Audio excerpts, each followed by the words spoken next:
Hello, my voice probably sounds familiar, and I will reveal who I am. But first, let's discuss something that should sound familiar. The Architect's Accelerator, an online training program that will teach you to become a Power Platform Solutions architect. Whether you're aiming for a higher salary, greater responsibilities at work, or simply want to ensure you're building things right, you will learn advanced technical skills to build enterprise Power Platform solutions with minimal effort. From API integrations to performance and scalability, this course has it all, including Copilot and artificial intelligence, which is why I sound like Stewie Griffin from Family Guy, but I'm not. I'm Sean Astrahan, creator of the Architect's Accelerator. You can go to untethered365.com to sign up. Use promo code SPRINT0 to save yourself $50. And here's what participants have to say about it. My name's Mike Colling. My name is Sander. Hi, I'm Danielle. Hi, I'm Luke. Hi, I'm Callum. I work as a senior functional consultant. I signed up for this because it sounded something I hadn't seen anywhere else. It's showing how to use the whole platform and how to build better solutions that can last a long time. I don't have a background in software, and given that it's changing so fast every single day, I needed a guided way of learning. If the solution architect is the direction I want to go, I have taken something from every day of those classes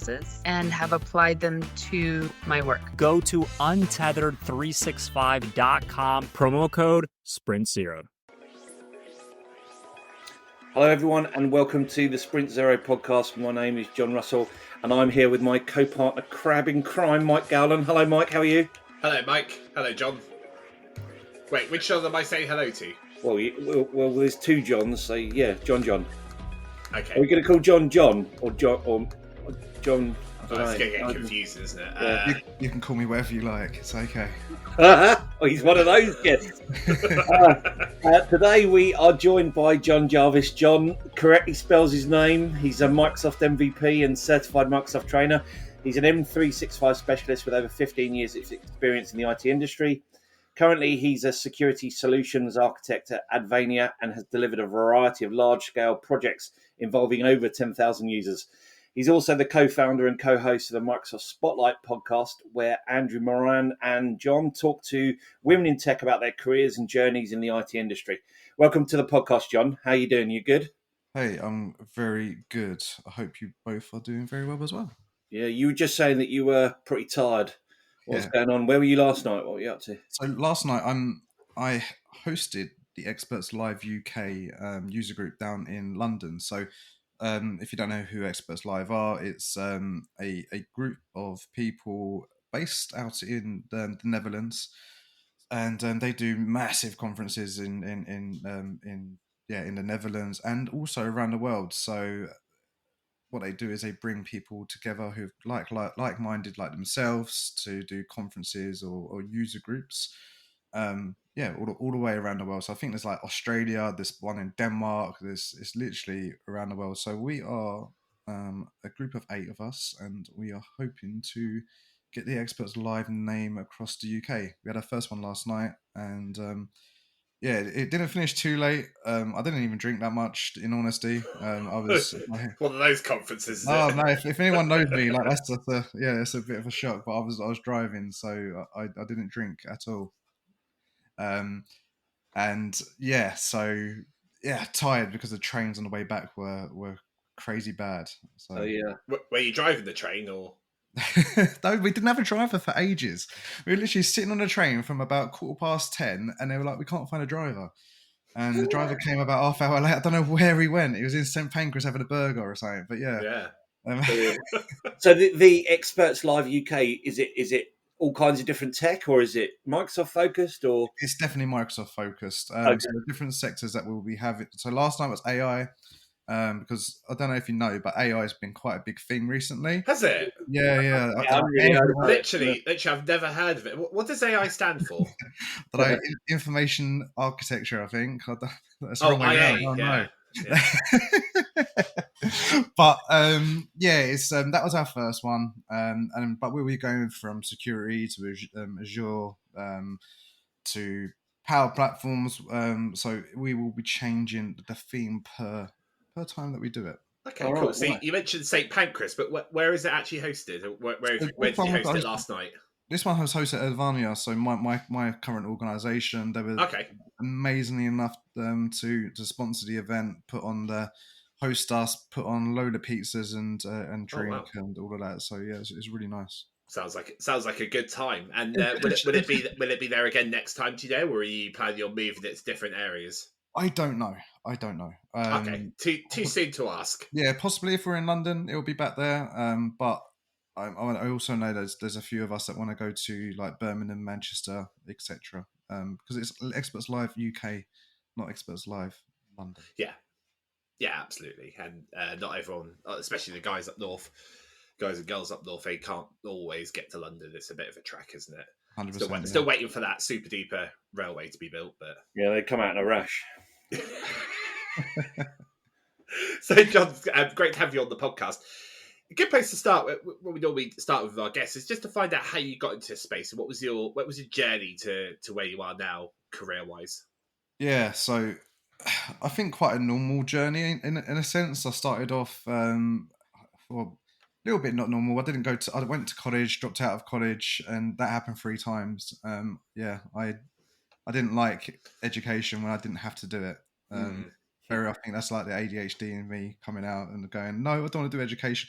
The key thing, and I think it was the change of my life in that sense, was they went to me, you don't have to go to college. I wish someone had said that to me. No, but they said like you don't get told off if you don't go, and I was like, oh, I'm down for that. Yeah.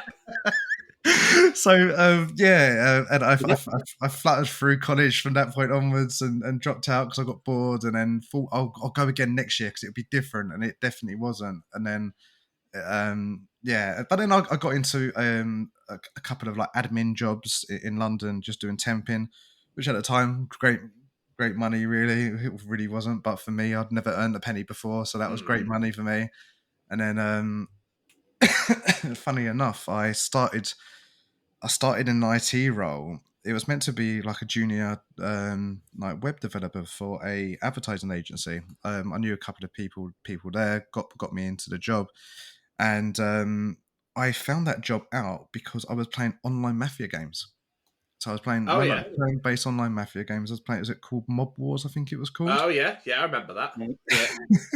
And the guy was just like, "Oh, we got a job that you might like if you're into computers and all that." Because I've always loved computers, always been on them, and and it kind of went from there. And then they couldn't really be bothered to teach me any web development stuff or put me on anything, so I ended up doing like odd jobs of computer stuff around the office. Okay.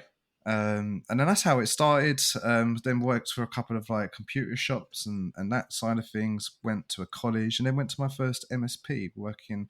At that time, it was Novell. Really weirdly enough, because the college I worked for, they had a Novell infrastructure.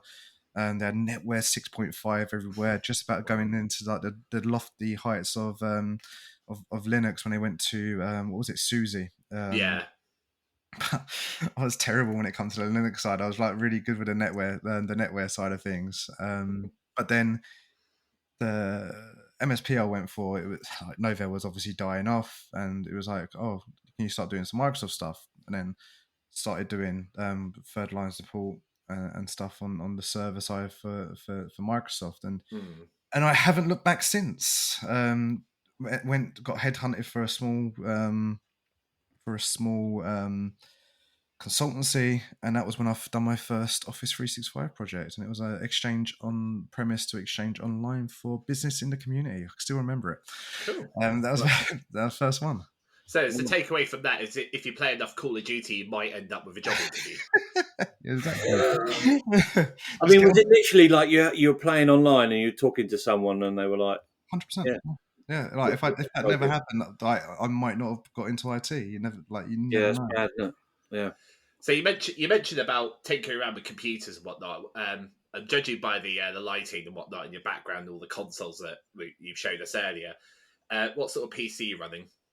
To be fair, I'm not. Wow, okay. To be fair, I don't. I gave my computer, my PC to my son. What's your son running? Oh, I can't even remember now. But he just plays it for Minecraft and Roblox, and he's only 8 years old. But I actually run a Mac, which is really funny. Okay. My personal things are There's a MacBook Pro. What was it? M1 Yeah, Max, I think. I got one of those, but they're depreciating VS Code for Mac, which is a Yeah, night. no, because there's a new one. They're depreciating VS Code, but there is another. Have they developed a VS Code especially for those M1 chips or the M series chips? Is that what it is? Because I assume they probably just used the Rosetta Stone 2 to convert it to ARM. Yeah, what's it called? It is called Visual Studio Code isn't being deprecated. Oh, I'm sure. I'm going to have to look at that up again then. Well, add it to the resource notes. Yeah. Yeah, Visual Studio Code isn't. The older one is, but Visual Studio Code isn't. No. Okay. You're running on the latest and greatest, John. Yes, I am running on the latest and greatest. Yeah. So yeah, John, I see you're a lover of all things security, notably Purview. Like we talked about, we briefly mentioned it earlier on, but how important do you think data security is in the world of AI? Have you got any like pitfalls or lessons learned about how not to do it? I would say so. In terms of security, I'm quite a generalist across the board. In honesty, really like the Defender stuff as well. But especially when we mentioned like that AI side of things earlier, I think everyone's getting their knickers into the twist when it comes to like data security, and everyone's up in arms because people don't understand it. Which is fair enough. It's only been around for what from what we know of AI today with ChatGPT etc. Has been around for what a year and 6 months nearly. So it's for me like. You've got to really think about the basics when it comes to data security, and it's a thing that even when I was implementing Exchange Online and all of that stuff many years ago, we didn't even think about. We just migrate people to Exchange Online. You just kind of switch on.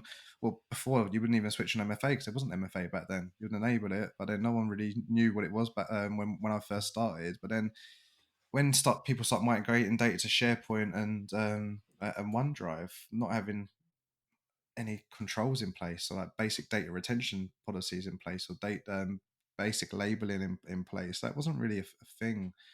But then now it's our jobs to go, oh, data security is a thing. Like it's really, really important. It was like, well, so why wasn't it important now? Why is it just important with AI? And I think that's kind of why AI and data security kind of like everyone's having a bit of throw up in arms, because now everyone is talking about data security when it's something that we should have actually done from the beginning. Yeah. Do you think the assumption in those early days when you were like migrating Exchange or going into like migrating to OneDrive and SharePoint, do you think in those early days people made the assumption that you're in the Microsoft Azure stack, right? So you've got those layers of security around you anyway. So how was it like that back then? We still have probably have even better security now around Azure, right? But so back then, like most conversations that you have when you're implementing Office 365 was, is it safe? Yeah. Is it going to be safe in the cloud? And you'd throw your best. You'd get the trust documentation out. You'd show the customers trust documentation that Microsoft put in place, and those conversations you don't have anymore. Everyone just assumes, like everyone just knows that Microsoft's data boundaries and Microsoft 365 platform itself is more secure than a local data center or your server room, if you can remember them in your local in your local office. I used to change tape. That was good fun.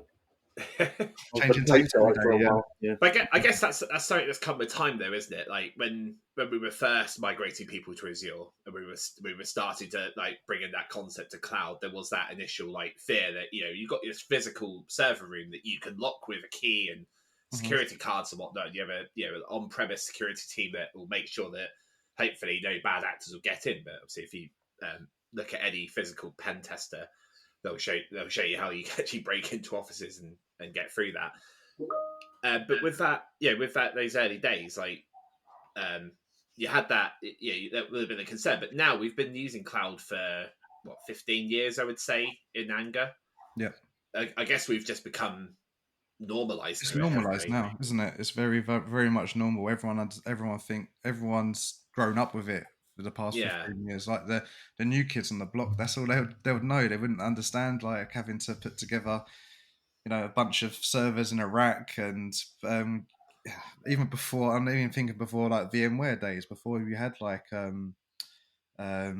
virtual machines and stuff. I remember talking to my friend. It wasn't so long ago, probably about actually it was think about now about 9-10 years ago, and he was working for a school locally to me, and his boss was buying like DL8 was it DL380s, like Gen 9s at the time, or 10s, with like load of like megabytes of loads of CPUs, loads of like gigabytes and gigabytes of RAM and stuff, and just putting a domain controller on it. Yeah. I was like, what are you doing that for? It was like, oh, that's my boss doesn't believe in virtualization. I'm like, that could be 8 servers. Yeah, He believes in spending money then. you can put so many servers on that one server, but he doesn't believe in virtualization. I'm like, what the? You can't say f***, by the way. I will bleep it out. Yeah, that's all right. Don't worry about that. I swear so much. I'm trying my hardest not to. No, it's fine. It's fine. You have a swear jar at home, John? Oh no, I'd be bankrupt. Bankrupt. Oh. But yeah, that's crazy. And now he's actually doing really well. I've managed. I was like, you've got to get out of that school, go and like work for an MSP and start doing. You'll be really good at it. And he's doing really well for himself. Yeah. But yeah, back to data security. Yeah, really important. Everyone should be doing it anyway. And it is something that you should be, if you're not thinking about it right now, and even if you don't care about Copilot, you don't care about using AI at the moment. So I don't think there's many people that don't. But just go back and look at what you're doing. Get a data loss prevention. Get a policy in place. Get a data classification policy in place. Get a data retention policy in place within your organizations, and go, this is what we need to do with our data, because at the end of the day, a company's most important asset is their data and what they use every day. And I guess that all starts with the analytics, right? Because you need to know where those security holes are before you can present to people and say, we need to plug this, or we need to do something about this. So for me, is that where Purview comes in? Yeah, but for me, it's not really the holes that are in place. It's the actual protection of the data itself. Yeah. So, like, say if you've got 10 gigs worth of data of like Word documents and PowerPoint presentations, which are all to do with like a top secret project that you got in place that you don't want to be leaked out to the world. It doesn't really matter what holes are in place, because there could be anything. That can be your device. It could be the user's identity being compromised. It could be a phishing attack and stuff. Yeah. But with zero trust architecture, you need to think about each area of compromise. So the most basic one, the first one to look at, is the actual data itself. Is it encrypted? If it gets moved outside of your trust boundaries, should people be able to access it? That should be the first thing that people look at, and that's obviously in the Microsoft world, information protection, labels, and data loss prevention policies. So that's the first key in my opinion. It depends on what way you look at it. From outside in, it's identity to data, all the way to data, and then if you're internal, it's data outside to identity. Yeah, hope that makes sense. No, it does. Yeah. What was really weird is while you were talking, a load of bubbles just appeared from the side of your mouth. Oh, did I do that? Yeah, I don't know. On the Mac, if you put your thumb up, you get it might come up, or sometimes if you do that, sometimes it works, sometimes it doesn't. But yeah, it's AI stuff, eh? And I think if you do that, like fireworks go off sometimes. Yeah. Oh, okay. Oh, yeah. I kind of want us to try and get that to work, but we do have an episode to record. And also, everyone in who's listening to this audio will not know what we're talking about. So they do stuff like this. Look. Like, oh wow! Yeah, fireworks. That's the one. Look at that. That's really really killing the bandwidth of Riverside. That is. So, John, how do you find being a Microsoft certified trainer? What was the process you went through to obtain that? So I know it's changed recently, very recently. So I got mine, I think, just in the midst of lockdown, like just at the beginning, or just before. And to be honest, the process then was you've had to have delivered training. It didn't matter kind of like who to and at that stage. So you had to deliver some training. You had to have a recommendation from somebody higher within an organization to to get the certification. You apply for it, it gets accepted, and we go through that way. So I done training internally for people within the company I was working for at the time, CDW, and that was signed off from Microsoft. And I've continued to do training, I think like once, a couple of times a year. Just done I've done an AI 900 course to a bunch of students I think last year, and continue to kind of do that type of thing every here and there to keep up the accreditation. So it's not something I do every day, in honesty, but it's something really good to have. Do you like doing the training, John? Yeah, I'm one of those people that just seems to kind of just try to do anything and then do absolutely too much and then go, oh, I'm doing far too much. So I run a Brazilian Jiu-Jitsu academy. So I've been doing that for 14 years next week or something. Wow. So I run my own Brazilian Jiu-Jitsu. So coaching and teaching kind of like has always come naturally to me. I've always liked to kind of pass on kind of skills that I have. Hence why I probably gone for the Microsoft. I'm the Microsoft MVP and that side of it as well, because I like to share. I do like to share and talk far too much, as you probably come to realise. Well, the episode's all about you. You can talk as much as you like. Yeah, all fine. Yeah, or as little as you like. Speaking of talking, I see that you're at Scottish Summit this year. We're going to be there about how not to run a podcast. What are you, apart from this one? This one's perfect. What are you going to be talking about at Scottish Summit? I'm really excited about this one. So it's a brainchild I had. The talk, and it's going to be I'm going to do a live hack. Okay. Oh, nice. So what I'm going to do is, and spoiler alert for people that are coming, hopefully it's a good like trailer for what I'm going to do. I'm going to basically get a Microsoft 365 tenant with just security defaults on it and a device enrolled with multi-factor authentication. I'm going to give it to somebody in the audience, and I'm going to have an email already there for them to look at. I'm going to share the screen, and I'm going to get them to click on the email, because it's going to be a really good one. Like, they're going to click on the email, they're going to open up the link, and then I'm literally going to hack them. From that point onwards, I'm going to show how I done the hack, how I set it up, how I get the details, and then I'm going to take over the tenant, and I'm going to lock that person out of the tenant. Change the password and get admin and completely trash the tenant. So this is a standard user. So not even an administrator, a standard user. I think I'll go administrator just because of like the effectiveness of what I can do with a global admin. Yeah. But I think I'll go for. I think we're still deciding, but I might go standard user. But you can't really do too much unless you can do some lateral movement within, which would be quite hard.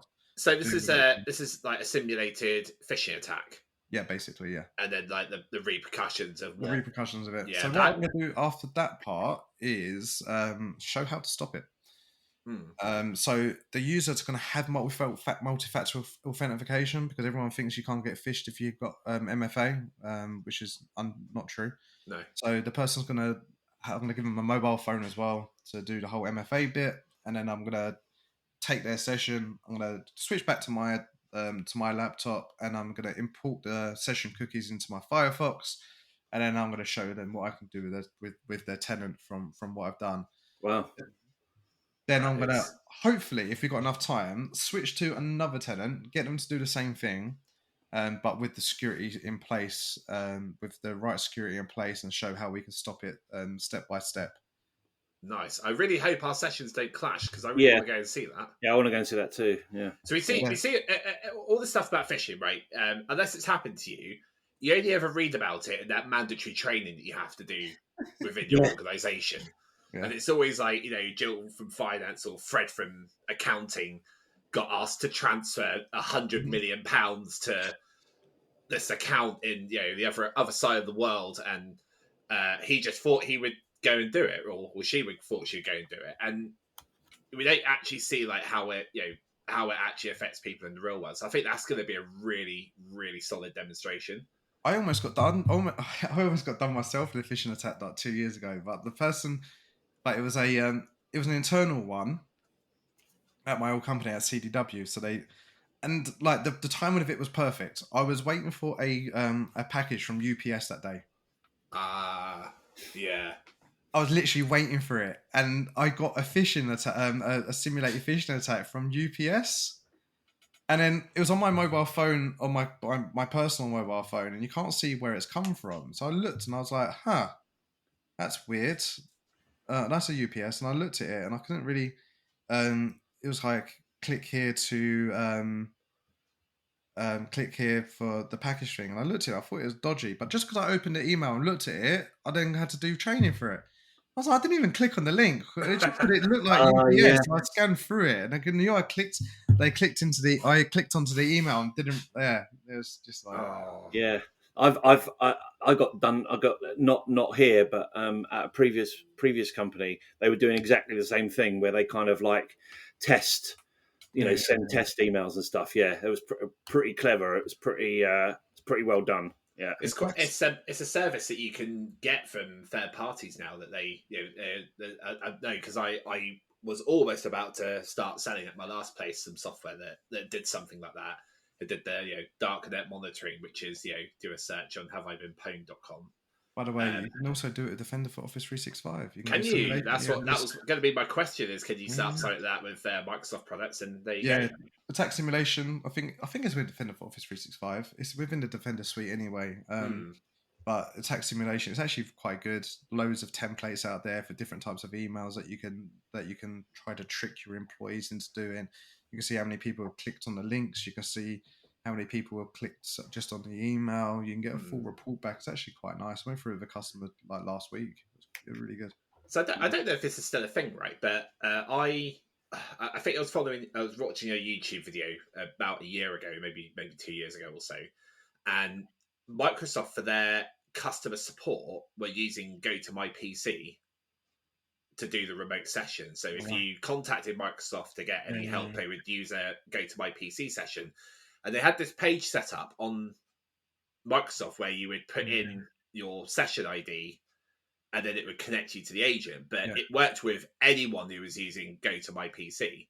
So what scammers were doing were actually guiding people to that site, which was an official Microsoft site, and saying, put the session ID in, and then we'll sort out your banking or whatever it was. That's good. That's a good way of doing it. I don't know if they've changed that now, but that was like, whoa, that's a massive hole there. I remember doing a GoToMyPC quite a few years back as well. I don't know what they do now. They've got their own. They have got their own remote assistants now, but I don't think that would be able to. I don't think that would be able to work from Microsoft to a third party. No. Internal. But yeah, that's well done, hackers. I like watching that. You ever seen on YouTube like the people that hack the hackers? Yeah. They're brilliant. They're absolutely brilliant. There's I can't remember who the guy I watch mostly. I really can't remember his name, but he got the whole call center in India, their cameras up on their screen. I was like, oh, by the way, this is you. By the way, I'm watching you. And so they'd remote onto his PC, and then he would have all of their cameras up on his PC. And goes, nice. And they're like, what's this? And it was like, yeah, like your name is this person, your boss is this person. I know exactly what you're doing. You just see the sheer fright on their face from what he's done. It's incredible. I like the one where they, I think he gets a Windows 98 virtual machine and has the guy remote into that. It was something like 2 years ago. It's so good with the cameras in the call center, and then like I think I've seen one where the police come and he's got access to the CCTV outside, and it's like an episode of Cops. Like they're running in, bad boy, what you going to do? Well, good, love it. Yeah, be careful with the singing, John. We don't want to get content striked. Okay, yeah, fair enough. 15 seconds. Sounds just like it, yeah. Uncanny, right? So, John, if you've listened to this podcast before, we have this section called Uncomfortable Corner. Uncomfortable Corner.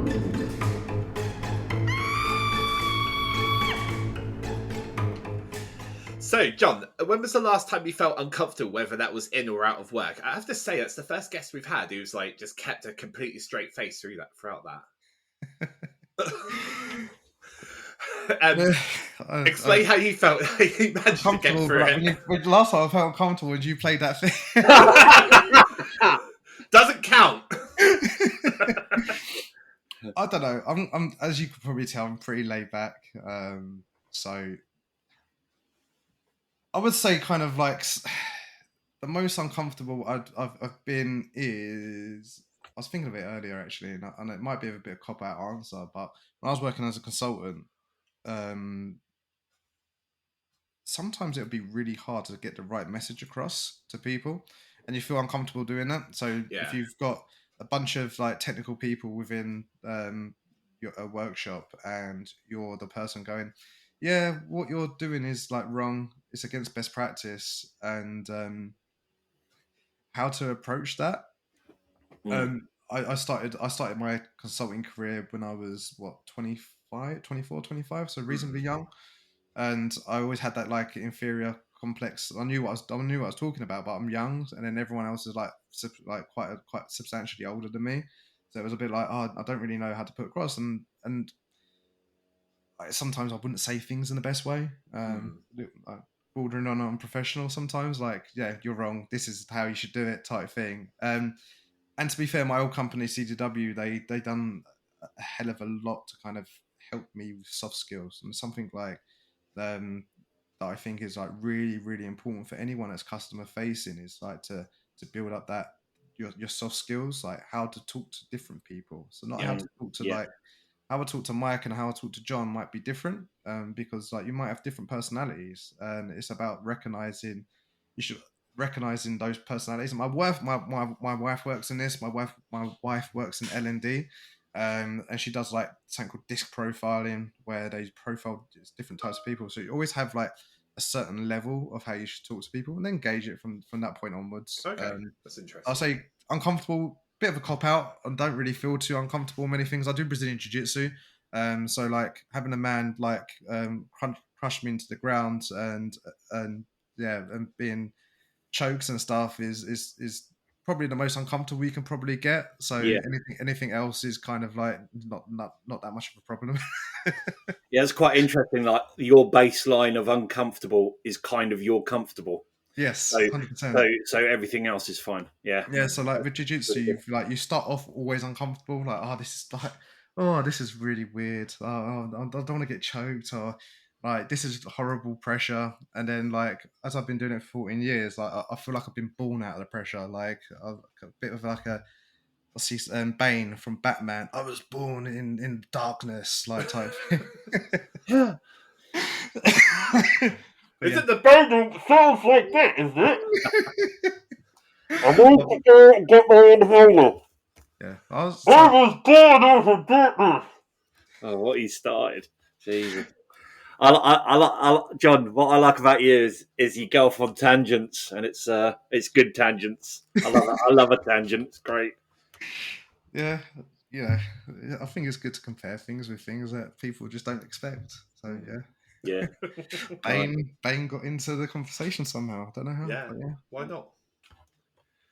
Love a bit of going a different direction on this podcast, but I think that's all we got time for this week. So, John, thank you so much for coming onto the podcast and for your time as well. It's been a great conversation. You can find John on LinkedIn and Twitter /X, and I don't think X is ever going to drop that Twitter name, is it? No. Never. Links to resources mentioned in this episode will be in the show notes. Music today was provided by Ken Like Fit. You can find his music on Spotify, the link to which you can find in this episode's show notes. Additional music used in the episode is also credited in the show notes, but I don't think I'll wait, start. No, don't play. Be sure to subscribe to this podcast so you don't miss the next episode. We would also really appreciate it if you gave us a follow on LinkedIn, and if you are enjoying the podcast, please give us a review on your chosen podcast platform. Thank you. This has been Sprint Zero, and we've been John Russell. Say goodbye, John 2. See you later. Have a good one. Jon Jarvis. Say goodbye, John. Take care, everyone. See you later. And I've been Mike, and we'll see you in the next episode. Love you, Mike. Wait, which John am I saying love to? Don't know. You normally say it both, though. Lovely Johns. Well, am I meant to say we stop talking yet, or?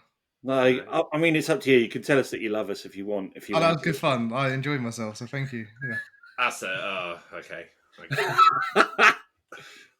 I'm Sean. I run the Architects Accelerator. It's an 8-week training program to help you become a solutions architect. Now, I'm not going to sit here and tell you how awesome it is. We're just going to hear from previous participants. My name's Mike Colling. My name is Sander. Hi, I'm Danielle. Hi, I'm Luke. Hi, I'm Callum. I work as a senior functional consultant. I signed up for this because it sounded something that I hadn't seen anywhere else. And that's what I liked about this course, is that we were focusing about taking the right requirement and proposing to the customer the right solution. It's showing how to use the whole platform and how to build better solutions that could last a long time. I don't have a background in software. And given that it's changing so fast every single day, I needed a guided way of learning. If the solution architect is the direction I want to go, I have taken something from every day of those classes and have applied them to my work. Found it really useful and really enjoyed it. Use promo code SPRINT0 to get $50 off.